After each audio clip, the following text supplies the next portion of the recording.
LP গ্যাসের নামে জনগণের উপর অর্থনৈতিক সন্ত্রাস চলবে না, ডাক্তার ইরান। সরকার নির্ধারিত দামের চেয়ে দ্বিগুণ মূল্যে এলপি গ্যাস বিক্রির প্রতিবাদে বাংলাদেশ লেবার পার্টির উদ্যোগে শনিবার জাতীয় প্রেস ক্লাবের সামনে মানববন্ধন অনুষ্ঠিত হয়।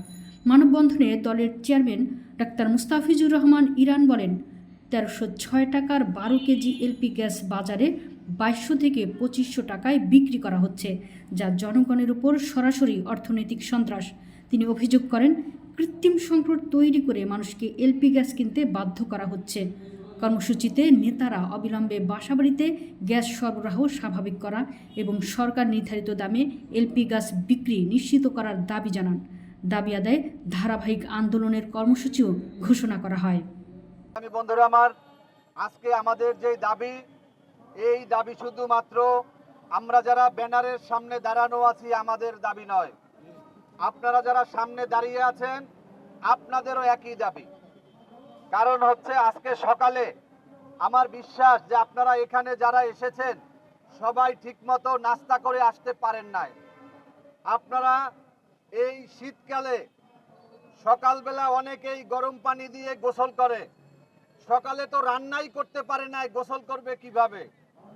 তো এই যে গ্যাস সংকট, এই গ্যাস সংকটের প্রতিবাদে আমরা বাংলাদেশ লেবার পার্টি মনে করেছি যে আমাদের তাৎক্ষণিকভাবে এটার প্রতিবাদ জানানো নৈতিক দায়িত্ব।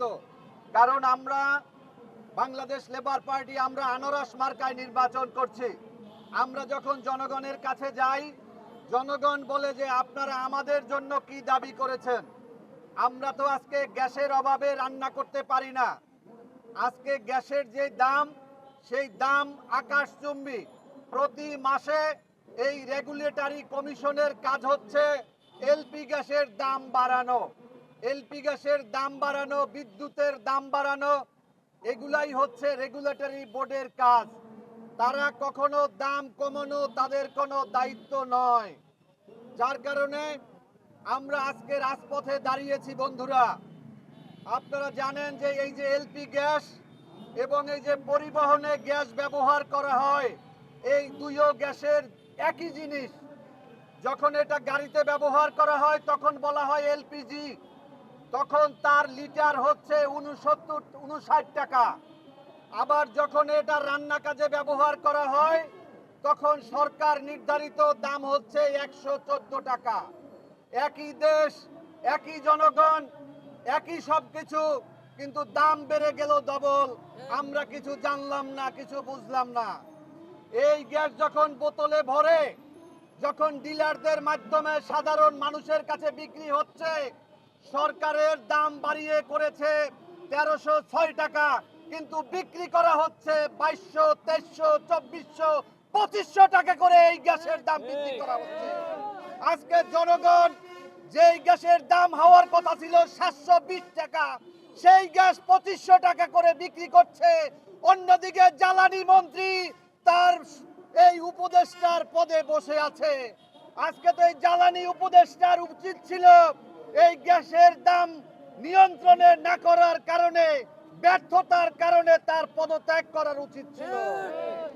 কারণ আজকে আমাদের কেউ পদত্যাগ করবে না, না রাজনীতিবিদ ব্যর্থতার দায় স্বীকার করবে, না এই আমলারা ব্যর্থতার দায় স্বীকার করবে।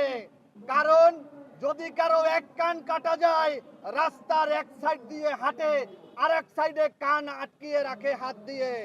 এখন তো সবাই দুই কান কাটা, যার কারণে তারা দেদারছে রাস্তার মাঝখান থেকে এই আমলারা, এই রাজনীতিবিদরা তারা সবাই চলাফেরা করছে। আজকে নির্বাচনে বড় বড় রাজনৈতিক দলের বড় বড় প্রার্থীরা তারা জনগণের কাছে যাচ্ছে। তারা, আপনারা দেখেছেন যে হলফনামায় তাদের চিত্র ফুটে উঠেছে। কারো বাৎসরিক আয় হচ্ছে 3 লাখ টাকা, কারো 4 লাখ টাকা, তাতে তাদের প্রতি মাসে 30,000, 32,000 টাকা আয় হওয়ার কথা। কিন্তু তার পিএস এর বেতন হচ্ছে 70,000 টাকা, তার ড্রাইভারের বেতন হচ্ছে 60,000 টাকা, তার বাসার কাজের বুয়ার বেতন হচ্ছে 30,000 টাকা, এবং তার যে পাজারো তার দাম হচ্ছে 2 কোটি, 3 কোটি, 4 কোটি, 5 কোটি টাকা করে তার গাড়ির দাম।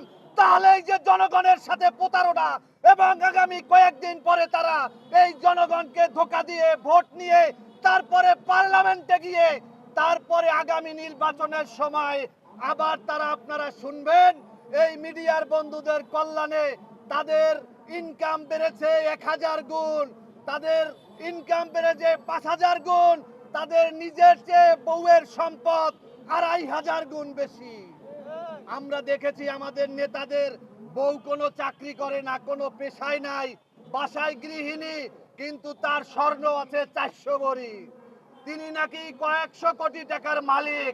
তার সন্তান, তার ভাই বোন কেউ কোনো কাজ কাম করে না, কিন্তু শত শত কোটি টাকার মালিক হচ্ছে। আর নেতার বাৎসরিক আয় হচ্ছে 3 লাখ টাকা, কারণ তাকে জনগণের সামনে হলফনামা দিতে হবে। এজন্য তিনি তার ওই ইনকাম ট্যাক্সের ফাইলটিকে এমন ভাবে সুন্দর করে কেসি দিয়ে ছেটে সুন্দর করে রেখেছে যে নেতার চরিত্র ফুলের মতো পবিত্র। তিনি মাত্র 3 লাখ টাকা আয় করেন। আরে ভাই, আমাদের একজন রিকশাওয়ালাও এখন বর্তমানে 30,000 টাকার উপরে আয় করে। আমি বলতে চাই যে আসন্ন নির্বাচনে এখন পর্যন্ত লেভেল প্লেইং ফিল্ড তৈরি হয় নাই। প্রধান নির্বাচন কমিশনার তিনি হাদিকে হত্যার পরে বলেছিলেন হাদির হত্যা নাকি বিচ্ছিন্ন ঘটনা। আমরা দেখলাম যখন এই কক্সবাজারের একজন এমপি প্রার্থীর বাড়িতে কাফনের কাপড় পাঠানো হলো, কারো মধ্যে কোনো কথা, কোনো টু বাক্য আমরা শুনলাম না। আমরা দেখলাম এই যে কাউরান বাজারে স্বেচ্ছাসেবক দলের সাবেক সাধারণ সম্পাদক ঢাকা মহানগরের এই ছেলেটা আমার অত্যন্ত স্নেহভাজন, দীর্ঘকাল যাবৎ তাকে আমি চিনি। গুম হয়েছে একাধিকবার, তার নামে শত শত মামলা আছে, হামলার শিকার হয়েছে এবং তিনি বারবার কারাবরণ করেছে। তাকে হত্যার পরে তার দলের এক শীর্ষ নেতা বলল এটাও নাকি বিচ্ছিন্ন ঘটনা। তাহলে কি ঘটনা হলে আপনারা বুঝবেন যে আগামী নির্বাচনের জন্য এখনো বাংলাদেশ প্রস্তুত হয় নাই? কারণ ঠিক আছে, ওই সমস্ত নেতারা এখনো তার এলাকাতে নির্বাচনী আচরণ বিধি তারা কোনোভাবে তোয়াক্কা করছে না। তারা নিজেদের মতো করে তারা সভা সমাবেশ ব্যানার ফেস্টুন এখনো তাদের ঝুলছে। তাদের বন্ধুরা আমার, আজকে বাংলাদেশের যেভাবে এমপি প্রার্থীদেরকে টার্গেট করে যেভাবে হত্যা করা হচ্ছে, তাতে আমাদের আশঙ্কা হয় আগামী নির্বাচনে বাংলাদেশের রক্তের হোলি খেলা বয়ে যাবে বলে আমরা আশঙ্কা করছি। আমরা দেখলাম গোপালগঞ্জের এক এমপি প্রার্থী, তিনি তার নিজের শরীরের ভিতরে বুলেট প্রুফ জ্যাকেট পরে আছেন। এভাবে কেমন দ্বারা নির্বাচন করবেন প্রধান নির্বাচন কমিশনার? আপনি প্রত্যেক প্রার্থীকে গানম্যান দিচ্ছেন। 18 কোটি মানুষকে নিরাপদ করতে না পারার কারণে স্বরাষ্ট্র উপদেষ্টার যেখানে পদত্যাগ করার কথা ছিল সেখানে তিনি সুন্দর সুন্দর কথা উড়াচ্ছেন। তিনি প্রার্থীদেরকে বলছেন আপনারা নিরাপত্তা, আপনারা বন্দুক নেবেন, আপনারা পিস্তল নেবেন। এটা কেন করবে? আজকে দেশের মানুষ অনিরাপদ। আজকে নির্বাচনের ক্ষেত্র প্রস্তুত করে তারপরে নির্বাচনের ব্যবস্থা করা উচিত ছিল, কিন্তু তা করে নাই। আশিয়ান সিটি বালুর মাঠ ও এয়ারপোর্ট এলাকায় এলপি গ্যাসে প্রকাশ্যে লুটপাট, আতঙ্কে সাধারণ মানুষ। রুমানা সাঞ্জুর রিপোর্ট। রাজধানীর আশিয়ান সিটি বালুর মাঠ ও এয়ারপোর্ট এলাকায় এলপি গ্যাসের বাজার কার্যত দুর্নীতিবাজ সিলিন্ডারের মালিক Samad master LP gas dealer সিন্ডিকেটের দখলে চলে গেছে। সরকার নির্ধারিত দামের তোয়াক্কা না করে 12 কেজি গ্যাস 2200 থেকে 2500 টাকায় বিক্রি করা হচ্ছে। স্থানীয়দের অভিযোগ, গ্যাস সরবরাহ কৃত্রিমভাবে কমিয়ে মানুষকে জোর করে বেশি দামে গ্যাস কিনতে বাধ্য করা হচ্ছে। প্রতিবাদ করলেই গ্যাস না দেওয়ার হুমকি দেওয়া হচ্ছে। এলাকাবাসীর প্রশ্ন, প্রকাশ্যে এই লুটপাট দেখেও প্রশাসন কেন নীরব? অবিলম্বে এসব সিন্ডিকেটের বিরুদ্ধে ব্যবস্থা না নিলে পরিস্থিতি আরও ভয়াবহ রূপ নেবে বলে তারা সতর্ক করেছে।